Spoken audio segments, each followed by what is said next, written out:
Kumain ng pizza, ayun na, nangunguna. Binuksan niya. Siguro kumain na ito ngayon.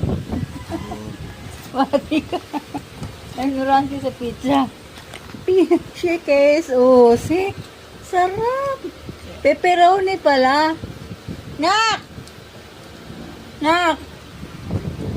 Pepperoni. Libre kami ng pizza dahil dito. Lang, ah. Yan, dahil dito sa kinabit na to. Yan, libre na isang box. Sarap. Tingnan ko nga. Tingnan mo nga. Tingnan mo nga. Sarap. Oh, di ko makain din ng pizza. Nilagyan pa nga ng hot sauce. Oh, di ba? Sarap ng pizza hot. Libre. Hi guys. Wawa naman itong poxy na to. Yan. Poxy pala. Mekaniko yung dada ko.